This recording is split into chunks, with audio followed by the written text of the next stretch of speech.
हर हर महादेव दोस्तों। सावन सोमवार का धार्मिक महत्व बहुत खास माना जाता है और यह शिव तत्व की प्राप्ति के लिए सबसे उत्तम और प्रभावशाली अवसर माना जाता है। इस अवसर पर यदि आप सच्ची श्रद्धा से भगवान शिव की पूजा करें और व्रत रखें तो शिव जी आपकी हर मनोकामनाएं पूरी करके आपके जीवन से हर प्रकार के तनाव और कष्ट को दूर करते हैं।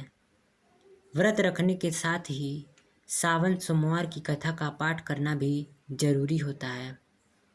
इस कथा को पढ़ने के बाद ही आपको व्रत का संपूर्ण फल मिलता है।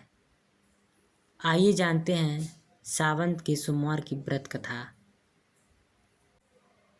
मृत्यु लोक में भ्रमण करने की इच्छा करके एक समय श्री भूतनाथ भगवान भोलेनाथ माता पार्वती के साथ मृत्यु लोक में पधारे। भ्रमण करते करते दोनों विदर्भ देश अंतर्गत अमरावती नाम की अति रमणीक नगरी में पहुँचे। अमरावती नगरी स्वर्ण के सदृश सभी प्रकार के सुख से परिपूर्ण थी। उसमें वहाँ के महाराजा द्वारा बनवाया हुआ अति रमणीक शिव जी का मंदिर भी था। भगवान शंकर भगवती पार्वती के साथ इस मंदिर में निवास करने लगे। एक समय माता पार्वती जी भगवान भोलेनाथ को प्रसन्न देखकर बोली, हे महाराज, आज हम दोनों चौसर खेलेंगे। शिव जी ने प्राण प्रिया की बात को मान लिया और चौसर खेलने लगे। उसी समय मंदिर का पुजारी ब्राह्मण मंदिर में पूजा करने आया। माता पार्वती ने पुजारी से प्रश्न किया, पुजारी जी बताओ, इस बाजी में हम दोनों में से किसकी जीत होगी? ब्राह्मण बिना विचारे जल्दी से बोल उठा कि महादेव जी की जीत होगी। थोड़ी देर में बाजी समाप्त हो गई और पार्वती जी जीत गईं। पार्वती जी को बहुत गुस्सा आया और ब्राह्मण को झूठ बोलने के अपराध के कारण श्राप देने चली। भोलेनाथ ने पार्वती को बहुत समझाया, लेकिन उन्होंने ब्राह्मण को कोढ़ी होने का शाप दे दिया। कुछ समय बाद पार्वती जी के श्रापवश पुजारी के शरीर में कोढ़ पैदा हो गया। वह बहुत अधिक दुखी होने लगा। पुजारी को कष्ट भोगते हुए जब बहुत दिन गुजर गए, तब एक दिन देवलोक की अप्सराएं शिव जी की पूजा करने के लिए उस मंदिर में पधारी। पुजारी के कोढ़ के कष्ट को देखकर उन्हें बड़ी दया आई। उन्होंने उससे रोगी होने का कारण पूछा। पुजारी ने निसंकोच सारी बातें बता दी। वे अप्सराएं बोली, हे पुजारी, अब तुम अधिक दुखी मत होना। सावन सोमवार का व्रत भक्ति भाव से करो। पुजारी ने अप्सराओं से व्रत की विधि पूछी। अप्सराओं ने बताया, सोमवार को भक्ति भाव व्रत करो, साफ वस्त्र पहनो, सांध्य व उपासना के बाद आधा सेर गेहूं का आटा लो और उसके 3 भाग कर लो। घी, गुड़, दीप, नैवेद्य, पुंगी फल, बेलपत्र, जनेऊ, जोड़ा, चंदन, अक्षत पुष्पादि से प्रदोष काल में भगवान शिव की पूजा करो। उसके बाद 3 भागों में से 1 भाग शिव जी को अर्पण करो। बाकी 2 शिव जी का प्रसाद समझकर उपस्थित लोगों में बांट दो और आपको भी प्रसाद समझकर खाओ। इस विधि से 16 सोमवार व्रत रखो। 17वें सोमवार को 5 सेर पवित्र गेहूं के आटे की बाटी बनाओ। उसमें घी और गुड़ मिलाकर चूरमा बनाओ। भगवान भोलेनाथ को भोग लगाकर उपस्थित भक्तों में बांट दो। इसके बाद कुटुंब सहित प्रसाद लो तो शिव जी की कृपा से उसकी सभी मनोकामनाएं पूरी हो जाती हैं। ऐसा कहकर अप्सराएं स्वर्ग को चली गईं। ब्राह्मण ने यथाविधि 16 सोमवार का व्रत किया तथा भगवान शिव की कृपा से रोग से मुक्ति पाकर आनंद से रहने लगा। कुछ दिन बाद शिव जी और पार्वती जी उस मंदिर में पुनः पधारे। ब्राह्मण को निरोग देखकर पार्वती जी ने ब्राह्मण से रोग से मुक्त होने का उपाय पूछा। ब्राह्मण ने 16 सोमवार व्रत कथा सुनाई। पार्वती जी बहुत प्रसन्न हुई। ब्राह्मण से व्रत विधि पूछकर स्वयं भी व्रत करने के लिए तैयार हो गईं। व्रत करने के बाद उनकी मनोकामनाएं पूरी हुईं और उनके रूठे बेटे स्वामी कार्तिकेय स्वयं माता के आज्ञाकारी हुए। कार्तिकेय जी को अपना यह विचार परिवर्तन का रहस्य जानने की इच्छा हुई।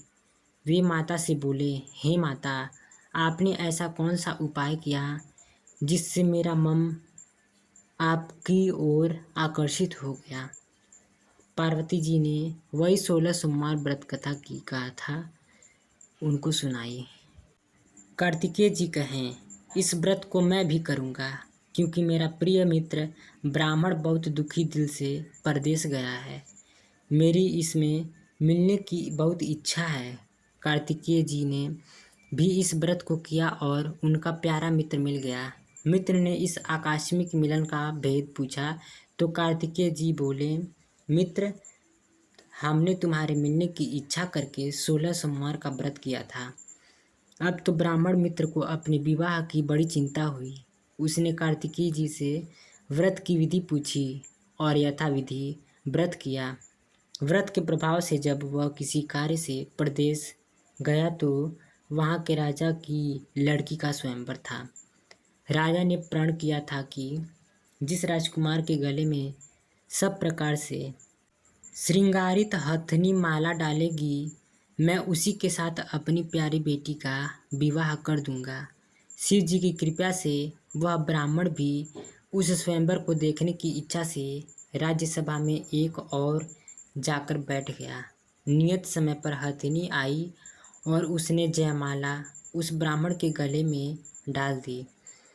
राजा ने अपनी प्रतिज्ञा के अनुसार बड़ी धूमधाम से अपनी कन्या का विवाह उस ब्राह्मण के साथ कर दिया और ब्राह्मण को बहुत सा धन व सम्मान देकर संतुष्ट किया। ब्राह्मण सुंदर राजकन्या पाकर सुख से जीवन व्यतीत करने लगा। एक दिन राजकन्या ने अपने पति से प्रश्न किया, हे प्राणनाथ, आपने ऐसा कौन सा भारी पुण्य किया था जिसके प्रभाव से हथिनी ने सब राजकुमारों को छोड़कर आपको वरण किया। ब्राह्मण बोले, हे प्राण प्रिय, मैंने अपने मित्र कार्तिकेय जी के कथना अनुसार 16 सोमवार का व्रत किया था, जिसके प्रभाव से मुझे तुम जैसी रूपवान पत्नी की प्राप्ति हुई। इस व्रत की महिमा सुनकर राजकन्या को बड़ी हैरत हुई। वह भी पुत्र की कामना करके इस व्रत को करने लगी। शिव जी की दया से उसके गर्भ से एक अति सुंदर, सुशील, धर्मात्मा और विद्वान पुनः उत्पन्न हुआ। माता और पिता उस देवपुत्र को पाकर अधिक प्रसन्न हुए और उसका लालन पालन अच्छी प्रकार से करने लगे। जब पुत्र समझदार हुआ तो एक दिन उसने अपनी माता से प्रश्न किया, हे माँ, तुमने कौन सा व्रत और तप किया था जो मेरे जैसा पुत्र तुम्हारे गर्भ से उत्पन्न हुआ। उसकी माता ने 16 सोमवार की व्रत कथा पुत्र को बताई। पुत्र ने सब तरह के मनोरथ पूरे करने वाले इस सरल व्रत को सुना तो वह भी राजाधिकार पाने की इच्छा से हर सोमवार को यथाविधि यह व्रत करने लगा। व्रत शुरू करने के बाद एक देश के वृद्ध राजा के दूतों ने आकर उसको राजकन्या के लिए वरण किया। राजा ने अपनी बेटी का विवाह ऐसे सगुण संपन्न ब्राह्मण युवक के साथ करके बड़ा सुख प्राप्त किया। वृद्ध राजा के दिवंगत हो जाने के बाद इसी ब्राह्मण को सिंहासन पर बैठाया गया, क्योंकि दिवंगत राजा को कोई पुत्र नहीं था। राज्य का उत्तराधिकारी होकर भी यह ब्राह्मण पुत्र 16 करता रहा। जब 17वां सोमवार आया तो विप्रपुत्र ने अपनी प्रियतमा से पूजन सामग्री लेकर शिव पूजा के लिए शिवालय में चलने को कहा, परंतु उनकी पत्नी ने उसकी आज्ञा की परवाह न की। दास दासियों द्वारा सब सामग्रियां शिवालय में भिजवा दी, परंतु स्वयं नहीं गई। जब राजा ने शिव का पूजन समाप्त किया तब आकाशवाणी हुई, हे राजा, अपनी इस रानी को राजमहल से निकाल दें, नहीं तो यह तेरा सर्वनाश कर देगी। यह आकाशवाणी सुनने के बाद राजा के आश्चर्य का ठिकाना न रहा। उसने मंत्रणा गृह में आकर अपने सभासदों को बुलाकर कहा, मंत्रियों, मुझे आज शिव की आकाशवाणी हुई है कि राजा तू अपनी इस रानी को राज्य से निकाल दे, नहीं तो यह तेरा सर्वनाश कर देगी। राज्य के मंत्री और सभासद आदि सब विस्मय और दुख में डूब गए, क्योंकि जिस कन्या के कारण उसे राज्य मिला था, राजा को उसी से निकालने की बात कह रहा था। यह कैसे हो सकता है? पर राजा ने मंत्रियों की परवाह नहीं की। उसने अपनी पत्नी को राजमहल से निकाल दिया। रानी दुखी हृदय से भाग्य को कोसती रहीं, राज्य से बाहर चली गईं। बिना पदत्राण, फटे हुए वस्त्र पहने, भूख से दुखी हृदय से भाग्य को कोसती हुई चली जा रही थी कि उसकी अचानक एक करूर बुढ़िया से भेंट हुई, जो सूत काट कर बेचने जाती थी।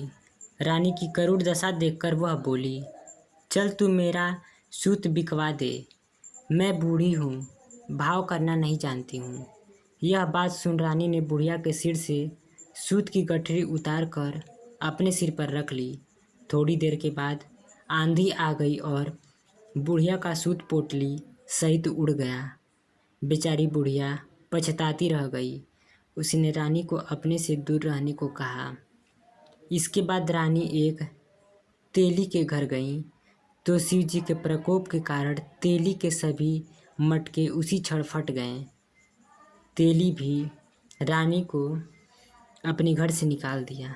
बहुत से दुख उठाती रानी एक नदी के किनारे गई, तो नदी का सारा जल सूख गया। उसके पश्चात रानी एक जंगल में गई, वहाँ सरोवर में पानी पीने गई। उसके पश्चात रानी एक जंगल में गई, वहाँ सरोवर में पानी पीने गई, तो उसके हाथ का स्पर्श होते ही सरोवर का नीलकमल के समान जल असंख्य कीड़ोमय होकर गंदा हो गया। रानी ने भाग्य पर दोषारोपण करते हुए उस जल को पीकर पेड़ की शीतल छाया में विश्राम करना चाहा, परंतु वह जिस पेड़ के नीचे विश्राम करती, उस पेड़ के पत्ते तुरंत टूटकर गिर जाते थे। वन, सरोवर, जलाशय की ऐसी दशा देख गौ चराते ग्वाले ने अपनी गुसाई जी से कहा, जो उस जंगल में स्थिर मंदिर में पुजारी थे, उनको यह बात सुनाई। गुसाई जी के आदेशानुसार ग्वाले रानी को पकड़कर गुसाई जी के पास लाए। रानी की मुख कांति और शरीर शोभा देख गुसाई जी जान गए कि यह अवश्य ही कोई विधि की गति की मारी कुलीन स्त्री है। पुजारी रानी से कहा, पुत्री, मैं तुमको अपनी पुत्री के समान रखूंगा। तुम मेरे आश्रम में आकर रहो, मैं तुम्हें किसी प्रकार का दुख नहीं होने दूंगा। गुसाई जी के वचन सुनकर रानी को धीरज हुआ। वह आश्रम में रहने लगी। रानी जो भोजन बनाती उसमें कीड़े पड़ जाते, जल भरकर लाती उसमें भी कीड़े पड़ जाते। रानी की यह दशा देख गुसाई जी भी बड़े दुखी हुए और रानी से बोले, हे पुत्री, तुम्हारे ऊपर कौन से देवता का प्रकोप है जिससे तुम्हारी को ऐसी हालत हुई है। पुजारी जी की बात सुनकर रानी ने शिवजी महाराज के पूजन का बहिष्कार की बात सुनाई, तो पुजारी जी शिव जी महाराज की अनेक प्रकार से स्तुति करते हुए रानी से बोले कि पुत्री, जब मनोरथ पूरे करने वाले 16 सोमवार व्रत को करो, उसके प्रभाव से इस कष्ट से मुक्ति हो सकोगी। गुसाई जी की बात सुनकर रानी ने 16 सोमवार व्रत किए। 17वें सोमवार को विधि विधान सहित पूजन किया। उस पूजा के प्रभाव से राजा के हृदय में विचार आया कि रानी को गए हुए बहुत समय बीत गया, न जाने कहाँ कहाँ भटकती होगी, उसे ढूंढना चाहिए। यह सोचकर रानी को तलाश करने के लिए राजा ने चारों दिशाओं में दूत भेजे। वे रानी को तलाश करते हुए गुसाई जी के आश्रम में पहुँचे। वह रानी को पाकर उसने रानी को अपने साथ ले जाने का आग्रह करने लगे, परंतु गुसाई जी ने मना कर दिया। दूत चुपचाप वापस लौट आए और राजा को रानी का पता बतलाएं। रानी का पता पाकर राजा गुसाई जी के आश्रम में गए और उसने कहा, महाराज, जो देवी आपके आश्रम में रहती हैं वह मेरी पत्नी है। शिव जी के प्रकोप के कारण मैंने उसको त्याग दिया था। अब मैं भोलेनाथ की कृपा से उसे लेने आया हूँ। कृपया मुझे अपनी पत्नी को साथ ले जाने की आज्ञा दें। यह सुनकर गुसाई जी बड़े प्रसन्न हुए। उन्होंने रानी को राजा के साथ जाने की अनुमति दे दी। राजा बहुत प्रसन्नता से रानी को महल से लेकर आए। सारे राज्य में उत्सव मनाया गया और चारों तरफ प्रसन्नता की लहर दौड़ गई। सारी प्रजा ने अपनी रानी के आने का खुशी मनाया। समय तक आनंदपूर्वक भूलोक पर निवास करते रहे। अंत समय में दोनों को मोक्ष स्वर्ग की प्राप्ति हुई। इस प्रकार जो मनुष्य 16 सोमवार के व्रत को श्रद्धापूर्वक करता है उसकी सभी मनोकामनाएं भगवान शिव जी की कृपा से पूर्ण होती हैं और उसे मोक्ष की प्राप्ति होती है। बोलो भगवान भोलेनाथ की जय।